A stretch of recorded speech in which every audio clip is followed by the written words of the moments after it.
안녕하세요. 반갑습니다.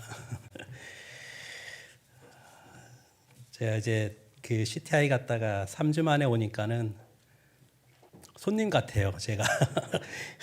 그리고 꼭 마치 교회 떠났다가 온 사람 같은 느낌이 참 들었는데 3주째 되니까는 집이 그립고 교회 가고 싶고 뭐 이제 그런 생각이 막 들던데 앞으로는 이제 3주는 없고요. 2주, 1주, 2주, 1주 이렇게 반복해서 교육받게 됩니다. 그곳에 가서 이제 그 몇 가지 배운 것 중에 한 두 가지만 소개해 드리겠습니다. 2000년 동안 그 발견하지 못한 그 성경에 대한 지식과 깨달음, 우리가 성경을 보다가 보면 뭔가 깨달음이 왔을 때 아주 남들이 깨닫지 못한 걸 깨달았다 이럴 때 있잖아요. 그러니까 2000년 동안 발견하지 못한 걸 나만 깨달았다라고 했을 때 그것은 틀릴 가능성이 엄청 크다. 왜냐하면은 2000년 동안에 나보다 훨씬 더 영성이 풍성한 분들이 많이 계셨고 그 다음에 이 주석을 쓴 사람들 보면은 굉장히 대단하잖아요. 그러니까 그런 분들도 모르는 걸 내가 깨달았다. 이거는 틀릴 가능성이 높다라는 거죠.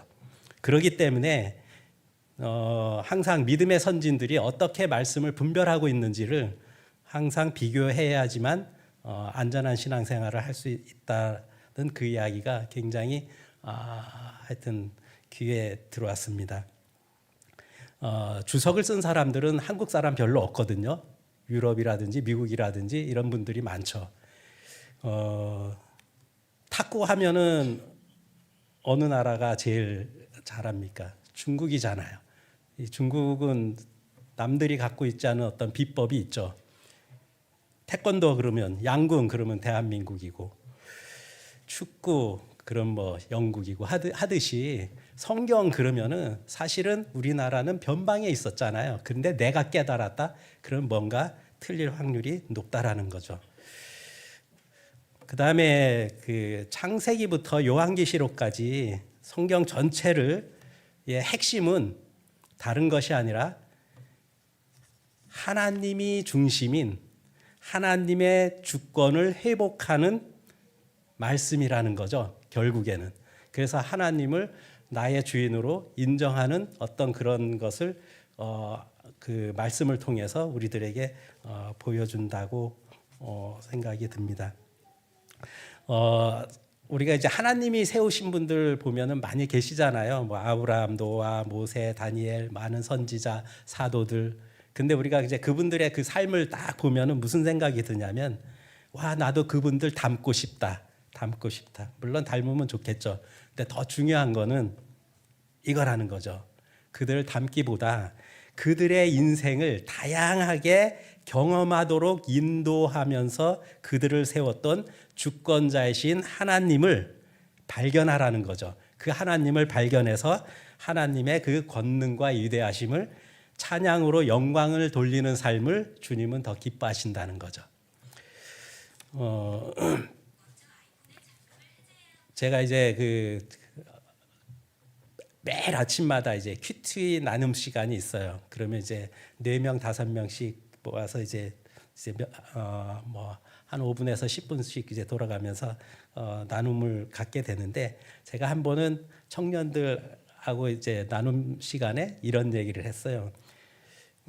우리가 하나님은 찬양의 기도, 감사의 기도를 기뻐하시는데 나 같은 경우에는 찬양을 감사의 기도를 성경을 보면서 성경을 근거로 해갖고 그걸 이제 좀 시적으로 이렇게 표현해갖고 찬양의 기도하니까 되게 마음이 살아나고 기쁨이 되더라. 그래서 하나님은 표절을 좋아하신다고 제가 그랬어요. 하나님 성경에 근거를 해갖고 이제 표현하는 게 어떻게 보면 표절이잖아요. 그랬더니 그 청년 자매가 그러는 거예요. 형제님 표절이 아니라 인용이라고 해야 돼요 하면서 표절은 조금 부정적이고 인용은 좀 긍정적이잖아. 그 듣고 보니까 그런 것 같더라고요. 오늘 제가 사랑의 속삭임 제목은 그건데 하여튼 표절, 인용 뭐 제 머릿속에서 나오겠어요. 그거 이제 좀 정리해 갖고 서로 말씀을 나누려고 합니다. 성경에 보면은 하나님, 주, 여호와 이런 호칭이 전혀 한 번도 없는 그 성경이 있죠. 에스더죠, 그렇죠? 그 에스더를 보면 하나님이라는 호칭이 하나도 없어도 모르드게와 그 다음에 에스더의 어떤 그들의 어떤 대화나 삶을 보면은 그들이 얼마나 굳건하게 하나님에 대한 믿음이 있는지를 발견하게 되잖아요. 호칭이 없어도. 그 다음에 하나님이라는 호칭이 없는 그 성경이 하나가 더 있는데요. 그게 어딘지 아세요? 오늘 이제 하려고 하는 아가서인데요. 이 아가서는 개역 개정과 개역 한글에는 여호와라는 단어는 있어요. 그런데 다른 번역본에 보면 여호와라는 어떤 그 호칭이 들어가야 할 그 문장이 아니라 사실은 사랑이 얼마나 깊은지 우리가 사랑이 깊다라는 것을 표현할 때 다른 번역본에 보면은 그것을 뭐라고 했냐면 개역개정에는 여호와의 불 이렇게 되어 있어요. 그러니까 사랑의 그 아주 깊은 거 있잖아요. 푹 젖어 있는 거, 빠져 있는 거 이런 걸 이제 여호와의 불 이렇게 표현되어 있는데 그것이 다른 번역본에는 여호와의 불이라고 안 하고 맹렬한 불길 이렇게 표현되어 있어요. 그 다음에 타오르는 불길, 맹렬한 불꽃 이렇게 이제 여호와라고 저기 번역이 안 돼 있고 이렇게 번역돼 있어요. 그래서 다른 역본을 보면은 타 역본을 보면은 여호와라는 구절이 한 번도 없는 거죠 아가서에. 근데 이 아가서를 읽다가 보면은 그 남녀간의 애절한 사랑을 통해서 하나님이 우리를 향한 사랑이 얼마나 짙은지를 우리에게 깨우쳐 주시는 거죠. 그래서 오늘은 이제 아가서 말씀을 서로 나누려고 하는데요. 1장부터 8장까지 있는데 그거 다 하려고 합니다. 오늘 밤샐 수도 있어요. 아마 이 아가서가 그런 것 같아요. 하나님이 우리를 사랑하시는데 하나님의 언어로 사랑을 표현하면 우리가 못 알아들으니까 이 아가서를 통해서 그 인간의 언어로 그 사랑을 표현하면서 내가 이렇게 너희들을 사랑한다라는 걸 우리들에게 보여주는 것 같아요. 그래서 이 아가서를 통해서 하나님이 우리를 얼마나 사랑하고 또 우리에게 얼마나 깊이 우리에게 빠져 계신지 사랑에 빠져 계신지 그걸 알면서 그러면은 그 말씀을 통해서 그러니까 그 사랑을 입은 우리는 하나님의 사랑을 안 우리는 그러면 하나님께 이제 응답할 차례라는 생각이 듭니다. 자, 먼저 소개 한번 하겠습니다. 아가서에 등장하는 사람은 솔로몬, 술람미 여인 친구들이 나옵니다. 솔로몬은 술람미 포도원을 가지고 있었는데 술람미 여인은 오빠들과 함께 그 포도원에서 일을 하였습니다. 어느 날 포도원을 방문한 솔로몬은 술람미 여인을 보고 사랑에 빠졌어요. 여인은 늘 밖에서 일을 해야 했기에 몸을 가꿀 여유도 없었고 피부는 햇빛에 그을려 검었죠.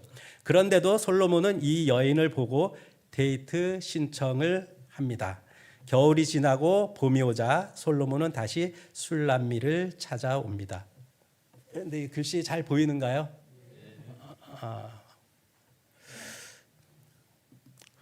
그리고 나의 사랑 어여쁜 자야 일어나서 함께 가자 하며 술람미 여인과의 사랑을 이어갑니다.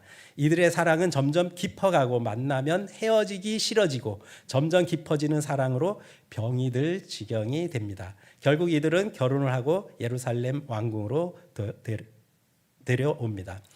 남녀 간의 참된 사랑의 결혼을 통해 이스라엘 향한 여호와 하나님의 지고한 사랑과 교회를 향한 그리스도의 참 사랑을 일깨워 줍니다. 사실 소장농인 술람미 여인과 솔로몬의 왕의 신부는 하늘과 땅 차이죠. 솔로몬의 사랑은 이러한 격차를 극복하고 가장 아름다운 참 사랑을 이루어냅니다. 이것이 하나님께서 인간을 대하시는 방법이라는 것을 비유하고 있습니다. 만왕의 왕 되신 그리스도와 그의 신부된 교회 간의 관계를 다루고 있습니다. 이 아가서는 우리의 눈을 그리스도에게로 향하게 하는 책으로 성도들을 향한 그리스도의 참사랑을 보여주는 책입니다. 아가서는 그 아자는 맑을 아, 그 다음에 가자는 아름다울 아, 네? 가는 노래가. 그래서 이제 결국은 노래 중에 노래, 가장 아름다운 노래의 시가 바로 아가서라는 거죠. 저자는 솔로몬, 지금부터 한 3,000년 전에 BC 970년에서 931년 사이에 솔로몬 통치했으니까 이 기간 동안에 쓰여진 책인 것 같고요. 그 다음에 주제는 아가서는 하나님의 뜻에 따라 남녀간에 나누는 사랑의 기쁨이라고 할 수 있죠. 즉 인간 상호간의 순수하고 아름다운 사랑은 하나님의 선물이라는 뜻이 되겠죠. 그리고 이같이 남녀간의 진실한 사랑은 성도를 향한 하나님의 크신 사랑을, 성도와 하나님 간의 깊고 친밀한 사랑의 관계를 축약해 놓은 것입니다. 구약 성경은 이스라엘을 여호와의 신부라고 표현이 되어 있어요. 신약 성경은 교회를 그리스도의 신부라고 묘사되어 있죠. 이 본서는 1차적으로는 남녀 간의 건강하고 진솔한 사랑에 관한 이야기지만 신약의 관점에서 오늘날 그리스도와 교회의 신령한 관계를 시사합니다. 자, 이제 아가서 1장부터 이제 봅니다. 신랑이요, 신랑 솔로몬 왕이죠. 아리따운 그대, 너무도 아름다워라 내 사랑. 비둘기 눈동자 같이 사랑하는 빛나는 그대의 눈동자. 연애 편지 쓸 때 이렇게 써본 적 있으세요? 저는 없었던 것 같아요. 비둘기 눈은 아름답고 온유하며 순결한 것을 의미하죠. 예수 그리스도께서 교회를 어떻게 보시는지를 보여줍니다. 성도들과 교회는 하나님 앞에서 많은 결함과 연약함이 있죠. 그러나 그리스도께서는 성도와 교회를 어여쁘게 보십니다. 그것은 이유가 하나님의 은혜이며 그리스도의 대속의 공로 때문이겠죠. 믿음직한 솔로몬 왕이 곁에서 사랑해 주니 술람미 여인은 얼마나 행복할까요? 한번 상상을 해보세요. 그러듯이 믿음직한 예수님께서 우리 곁에서 사랑해 주니 우리는, 교회는 얼마나 행복할까요? 이 성경은 현대 성경을 계속 끝까지 갑니다. 자, 이제 신부가 늠름하네요. 아, 너무도 멋져요. 그대 내 사랑이요. 푸른 풀밭은 우리의 침대가 아닌가요? 푸른 풀밭은 생명력 있음을 나타내고 침상은 교제를 상징하는데 말씀을 읽고 묵상하면서 하나님께 감사와 찬양으로 하는 하나님과의 교제는 성도들에게 기쁨과 힘과 생명을 줍니다. 거기서 내게 속삭이는 소리, 들려오는 그 소리. 신랑, 내 사랑 아리따운 아가씨, 어서 가요. 우리 함께 가요. 술람미 여자를 찾아와 솔로몬이 드디어 여인에게 손을 내밉니다. 주께서는 성도들에게 일어나서 함께 가자라고 말씀하시는 거죠. 그것은 세상에 얽매이는 것들을 벗어버리고 일어나서 주님과 좀 더 깊은 교제를 나누며 그와 동행하라고 요청하는 것이죠. 겨울이 지나가고 비도 이제 그쳤다오. 들녘엔 여기저기 꽃이 만발하였고 즐거이 노래 부를 계절이 왔다오. 비둘기 노랫소리 저 들판에서 들려오지 않나요? 겨울에 내리는 비는 더 큰 시련, 고난, 어려움, 시험의 때를 암시한다고 해요. 들녘엔 여기저기 꽃이 피었다는 것은 시련과 고통의 시기가 다 지나고 꽃들이 피는 새로운 시절이 왔음을 뜻하겠죠.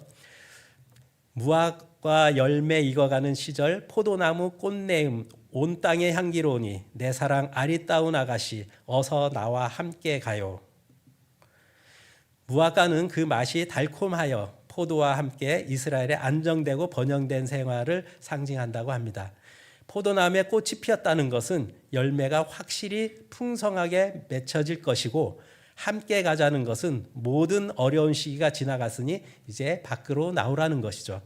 이것은 하나님과의 단절된 관계가 예수님의 십자가에서 시련과 고난으로 새 생명으로 거듭나게 되어 하나님과 관계가 회복되어 화평의 길이 열렸으니 하나님과 성숙된 관계를 맺기 위해 하나님께 더 친밀하게 가까이 나가자는 것입니다.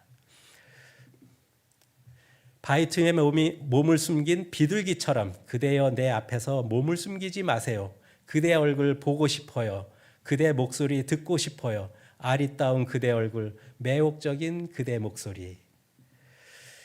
비둘기처럼은 순결하고 온순하며 아름다움을 의미합니다. 주님은 순결하고 온순하며 아름다운 신부인 성도들을 보며 대화를 나누며 함께 동행하고 싶어 하십니다.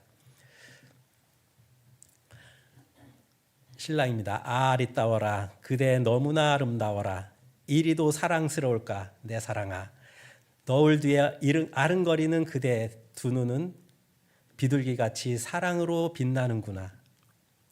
어찌 그리도 아름다울 수 있을까? 어찌 그리도 아리따울 수 있을까? 내 사랑 그대 흠 하나 찾을 길 없어.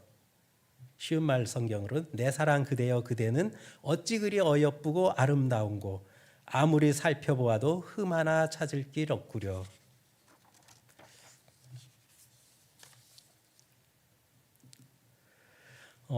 주님께서는 성도들에게 푹 빠져 계시며 내 사랑이라고 하십니다. 성도들은 자신 속에 부족과 결함이 있지만 하나님의 은혜로 예수 그리스도 안에서 흠과 점이 없는 완전한 자로 간주해 주십니다. 7절에 보면은 내 사랑 그대여 흠 하나 찾을 길 없어. 솔로몬 왕이 술람미 여인을 보았을 때 이렇게 보였던 거죠. 그러듯이 예수님께서 우리를 보실 때 그렇게 보신다는 거죠. 나의 신부여 이리 오세요. 나와 함께 가요. 레바논 산에서 내려오세요. 어서 우리 함께 가요.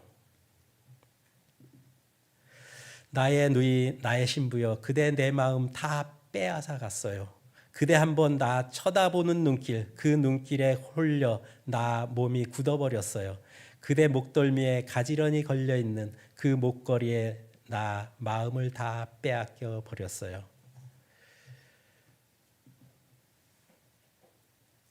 몸이 굳어버렸다.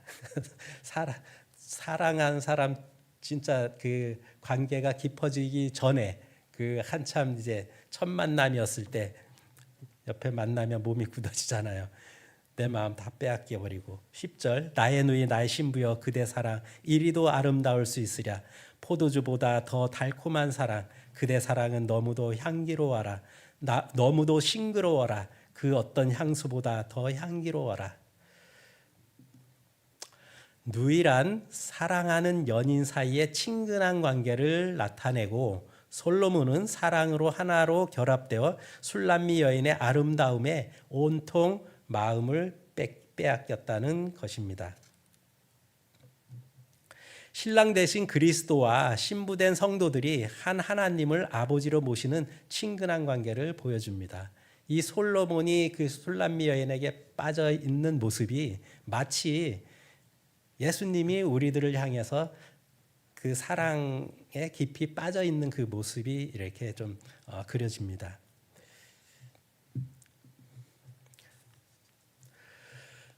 신부입니다. 잠자리에 누워도 잠 못 이루는 이 몸. 아, 문 두드리는 저 소리. 임께서 문 밖에 와서 서 계시는구나. 신랑, 내 사랑 문 열어 주어요. 문 열어 주어요, 내 사랑. 나의 비둘기 흠잡을 데 없는 나의 누이야. 내 머리는 이슬에 젖어 있다오. 내 머리칼은 밤이슬에 흠뻑 젖어 있다오.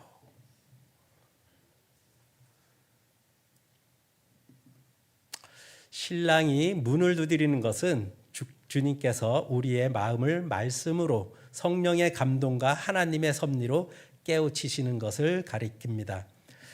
신랑은 신부에 대한 호칭을 나의 누이, 나의 사랑, 나의 비둘기, 나의 완전한 자라고 하며 다양하게 부르는 것은 아내를 향한 남편의 뜨거운 사랑이 변함이 없다는 것을 보여줍니다. 하나님께서는 부족한 우리를 주 예수 그리스도 안에서 흠잡을 데 없는 완전한 자로 여기심을 나타냅니다. 주님은 문 밖에서 늘 와 계시죠.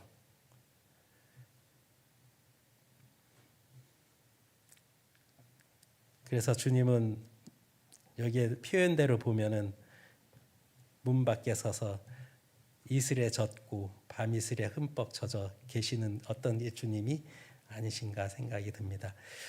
문을 열어 주어라고 말하는 말은 이런 말씀을 연상하게 됩니다. 볼지어다 내가 문 밖에 서서 두드리노니 누구든지 내 음성을 듣고 문을 열면 내가 그에게로 들어가 그와 더불어 먹고 그는 나와 더불어 먹으리라. 이 말씀은 요한계시록에 있는 말씀은 교회에게 하는 말씀이죠. 구도자에게 하는 말씀이 아니고 실제는 그래서 우리는 전도할 때 이 구절을 많이 쓰지만 사실은 교회에게 하는 말씀이죠. 볼지어다 내가 문 밖에 서서 두드린다. 늘 주님은 문 밖에 서서 맴돌고 계시는 것 같아요. 그래서 내 음성을 듣고 문을 열면 내가 그에게로 들어가 그와 더불어 먹고 그는 나와 더불어 먹으리라. 쉴 새 없이 주님은 우리와 사랑의 교제를 나누고 싶어 하시는 거죠. 신부 나의 임 창문 틈으로 손을 내밀어 문을 잡고 계시니 나의 임이 창문 틈으로 손을 내밀어서 문을 잡고 계신데요. 그 모습을 보면 내 가슴이 마구 콩콩거리네. 나의 임께서 저리도 가까이 계시니. 창문 틈으로 손을 내밀어는 주님께서 사랑하는 자와 교통하기를 원하시는 거죠. 문 좀 열어다오, 문 좀 열어다오.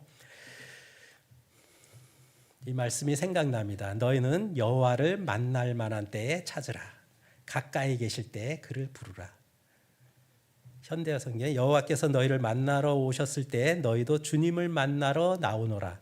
주께서 가까이 와 계실 때 너희도 주님을 부르며 찾으라.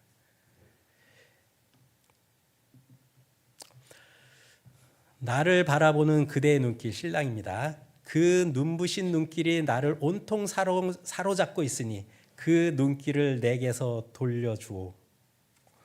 그대의 이는 털을 깎으려고 방금 목욕하고 나온 암양떼처럼 하얗대. 아래 위가 저마다 짝을 이루어 하나도 빠지거나 어긋남 없이 가지런하고 너울 속에 그대 두 뺨은 어찌나 불그스레한지 쪼개놓은 석류 한 쪽 같구려. 얼마나 그 술람 여인에게 푹 젖어 있는 그 모습을 상상할 수가 있죠. 신부가 너무도 순결하고 아름다우며 사랑의 빛으로 가득 찼으므로 신랑 자신이 사랑의 감정을 억누를 수 없을 정도임을 암시하죠. 주님의 사랑을 깨달은 성도들은 단순히 구원에만 머물지 않고 개인적으로 주님을 더 깊이 사랑하고 헌신함으로써 주님과 깊은 사랑과 교제를 나눌 수 있어야 합니다. 정말 솔로몬이 술람 여인에게 이렇게 사랑에 깊이 빠져서 그의 눈길, 그가 하는 모든 행동 하나하나가 너무 사랑스러웠죠. 하나님이 우리를 향해서 그렇게 보고 계신 거죠. 그런 하나님을 우리가 생각한다면 우리는 어떻게 반응을 해야 할까요? 아리따워라 그대 아름다워라 그대의 사랑 어찌 그리도 가슴 벅찬지. 신랑은 신부의 아름다움에 감탄하며 그것이 그에게 기쁨과 즐거움이 된다고 말합니다. 주님께서는 교회를 아름답게 여기십니다. 나를 아름답게 여기시죠. 교회는 하나님의 은혜로 제사함과 의롭다 하심을 받아 법적으로 거룩하고 의롭고 아름다운 교회가 되었고 또 실제적으로도 성령의 도우심으로 점점 더 거룩해지고 흠이 없는 아름다운 교회, 아름다운 성도로 단장되어 갑니다. 신부, 내 임의 것, 그토록 날 그리워하는 그대 내 사랑. 나는 솔로몬 왕 당신 겁니다. 그 얘기잖아요. 나는 내 사랑하는 자에게 속하였도다. 그가 나를 사모하는구나. 나는 그에게 속했고 그도 나를 사모한다는 거죠. 나는 내 사랑하는 이의 것, 내 사랑하는 이미 그토록 그리워하시는 사람은 바로 나. 솔로몬 왕이 그렇게 그토록 그리워하는 사람이 술람미 여인이었다는 거죠.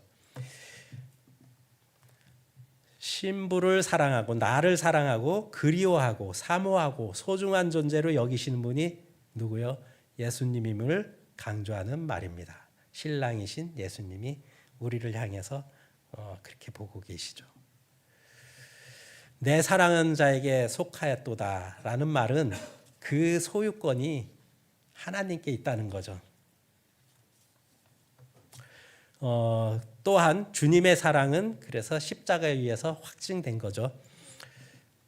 하나님께서는 우리 삶의 목표이시며 기준이 되어야 합니다. 하나님의 은혜로 구원받은 우리는 이제 내가 중심이 아니라 오직 하나님 중심으로 하나님 말씀대로 살아야 합니다. 신부, 오 내 사랑아 우리 함께 들로 나가요. 거기서 우리 밤을 지새워요. 쉬운 말 성경. 그러니 내 사랑 내 힘이여 우리 함께 들로 나가요. 거기 시골 마을에서 우리 함께 밤을 보내요. 함께 있고 싶어 하시는 거잖아요. 신부가 이제 응답하는 거죠. 사랑을 알고. 신부는 아무도 방해받지 않는 곳에서 둘만의 깊은 사랑을 나누고자 하는 열망을 보여줍니다. 둘만의 시간은 사랑을 더욱 성숙시켜줍니다. 성도들은 아무 방해를 받지 않는 조용한 시간과 장소를 정해놓고 은밀하게 보시는 주님의 말씀을 통한 사귐은 우리 영적 성장을 가져다 줍니다.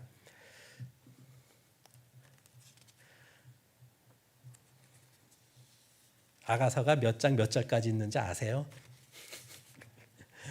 8장 14절까지입니다. 드디어 이제 마지막 절입니다.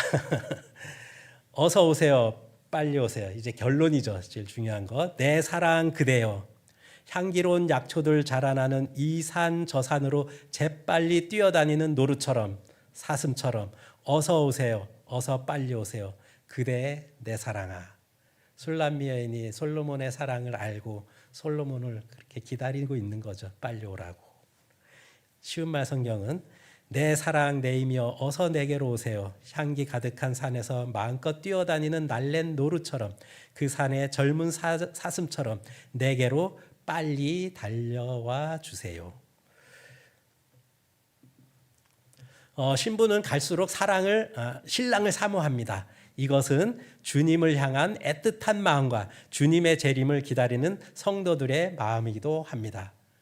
우리가 하나님의 자녀가 된 이후에 하루하루 살아가는 그 삶이 정말 술람미 여인이 그 솔로몬 왕을 하루하루 지나면서 사랑이 싹트듯이 자라듯이 정말 우리의 마음이 하나님을 향한 사랑이 점점점 자라나야 되겠죠.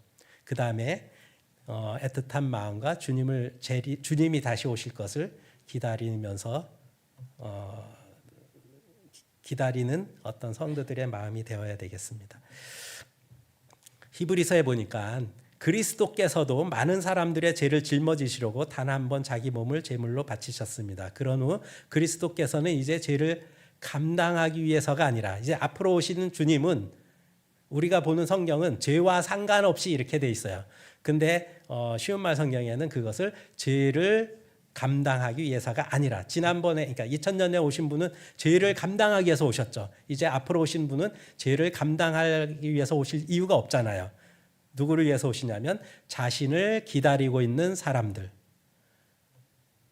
구원하시기 위해서 두 번째 나타나실 것입니다. 주님은 다시 오실 때 제사함 받아 주님을 기다리고 있는 사람, 사모한 사람들을 위해서 두 번째 나타나신다는 거죠. 그런 다음에 아직 살아남아 있는 우리가 그들과 함께 구름 가운데로 이끌려 올라가 공중에서 어떻게 한다고요? 주님을 만나게 될 것입니다. 그리하여 우리는 영원히 주와 함께 있을 것입니다. 그러므로 여러분은 이런 말로 서로 위로하고 격려하십시오. 우리가 만나서 교제할 때 서로 격려하고 위로해야 할 내용이 주님이 다시 오실 부분에 대해서, 또한 주님이 다시 오실 때 공중에서 주님을 만날 것에 대해서, 또 주님과 영원히 함께 살 것에 대해서 서로 이야기 나누라는 거죠.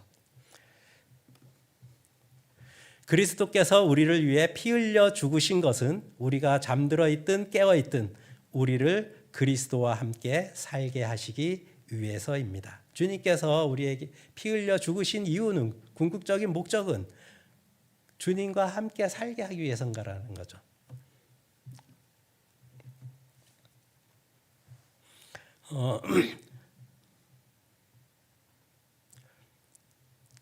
난 너와 함께 살고 싶어라는 사랑의 고백입니다. 아마 주님이 내가 너희들을 위해서 피를 흘린 것은 너희와 영원히 함께 살고 싶어, 너희와 사랑을 나누고 싶어, 나는 너와 함께 하고 싶어, 이런 사랑의 고백.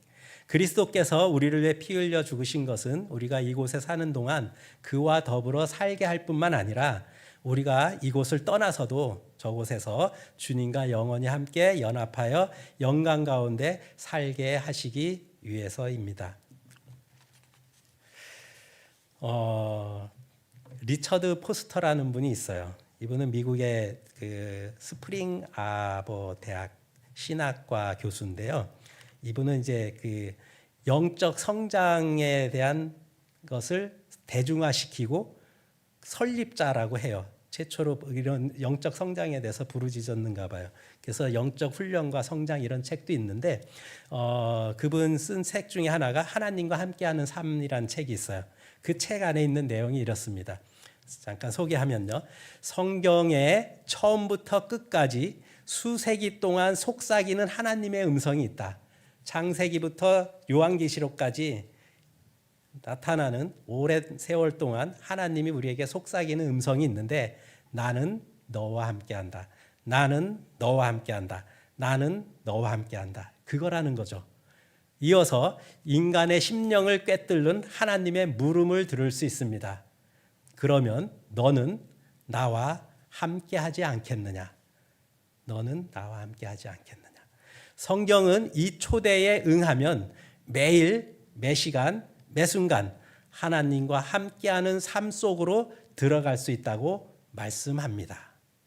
주님과 함께할 때 우리는 주님과 함께하는 삶 속으로 깊이 들어가게 된다는 말씀합니다. 보십시오. 하나님 아버지께서는 우리에게 얼마나 크신 사랑을 아낌없이 베풀어 주셨습니까? 그 크신 사랑으로 하나님께서 우리를 자신의 자녀라고 불러주셨으니 우리는 정말로 하나님의 자녀입니다. 주님의 그 사랑이 하나님의 자녀가 되게 하신 거죠. 그럼 자녀로 끝나는 게 아니라 자녀로서의 그 삶을 원하는 거죠. 아버지 하나님과 아들 예수님과 신랑 되신 예수님과 매일 사랑의 교제. 시편 90편 14절에 보니까 한결같이 따스하게 아껴주시는 그 사랑, 아침마다 흡족히 느끼게 하시어 한평생 기쁘고 즐겁게 살아가게 하소서. 한평생 기쁘고 즐거움은 하나님의 그 큰 사랑이 흡족히 느껴질 때 우리의 마음에 기쁨과 즐거움으로 살아갈 수 있게 된다고 말씀합니다. 다 끝났습니다. 이제 마무리는 제가 이 기도문 낭독하고 끝내겠습니다. 모든 것을 초월하신 하나님께서 상상할 수 없는 사랑을 우리에게 베푸신 아버지 하나님께 감사 기도를 드립니다. 넘쳐 흐르는 풍성한 사랑과 은혜를 따라 성령님의 권능으로 우리의 속사람을 날마다 자라게 하시는 주님을 찬양합니다. 아낌없이 베풀어 주시는 하나님의 큰 사랑으로 예수 그리스도와 더욱더 친밀한 관계를 맺어가게 하심에 또한 감사드립니다. 하나님의 사랑은 참으로 얼마나 크고 넓고 깊고 높은지요. 하나님의 사랑은 참으로 얼마나 크기에 그 끝을 볼 수도 없고 다 헤아릴 수도 없는지요. 하나님의 사랑은 우리의 제한된 머리로는 다 측량할 수 없기에 성령님께서 보여주신 것만큼 하나님을 찬양할 뿐입니다. 우리를 향한 하나님의 크신 사랑을 십자가에서 확실하게 증가하신 우리 주 예수 그리스도의 이름으로 기도했습니다. 감사합니다.